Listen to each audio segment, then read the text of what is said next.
Thomas the tank engine was ill. Workmen tried to make him better, but it was no use. "Edward must take you to the works," said Sir Topham Hatt.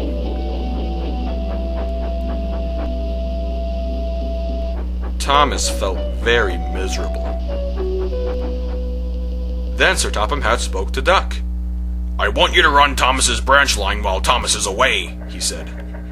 Duck was delighted. He already knew Percy and soon made friends with Toby and Bertie. Terence the tractor gave him a big welcome too. "Take care of Thomas's coaches," he advised.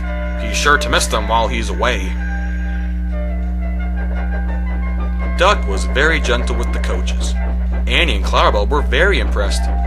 "He sure has nice manners," they said. "We are really pleased to go out with him."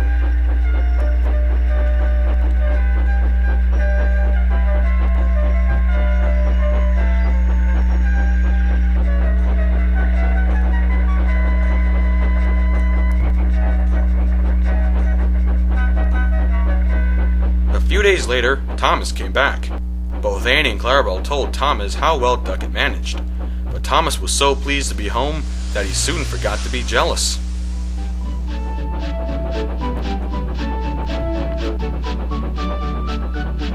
The works had left Thomas's handbrakes very stiff.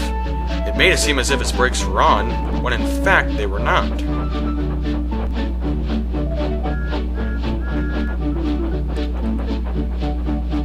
And as a result, he and his coaches would often overrun the platform. Thomas found this most embarrassing. Gradually, he and his driver learned to be extra careful with the handbrake. But one day Thomas's driver was ill, and a relief man took his place.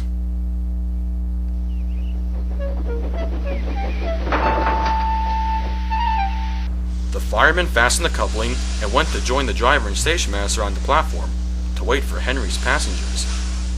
But the fireman had completely forgotten about Thomas's handbrake. Thomas simmered happily. Not long now, he thought, as he heard Henry slowly approaching. But Thomas's handbrake was not hard on, and soon he started to move. He tried to stop, but he couldn't without his driver nor fireman. He tried to whistle a warning, but he couldn't do that either. The conductor, driver, fireman, and passengers were all stranded on the platform. "Stop! Stop!" shrieked Annie and Clarabelle, but Thomas, with plenty of steam, just kept on going. The alarm went down the line. "Stop the runaway!" There, ready for action, was Harold the helicopter. The inspector had made a plan, and together they took off into the sky.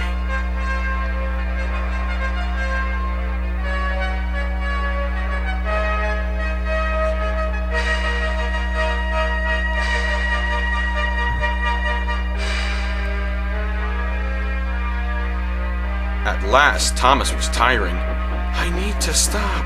I need to stop," he panted. As he drew near the next station, he saw Harold land. They entered the platform slowly, just slowly enough for the inspector, who was ready to act. Judging his moment carefully, he jumped into the cab and screwed the handbrake hard on. At last, Thomas stopped. Both he and the inspector were very relieved, and then they thanked Harold.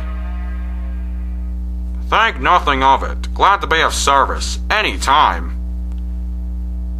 "Phew," remarked the inspector. "We must never let this happen again, Thomas." Wearily, Thomas agreed with him.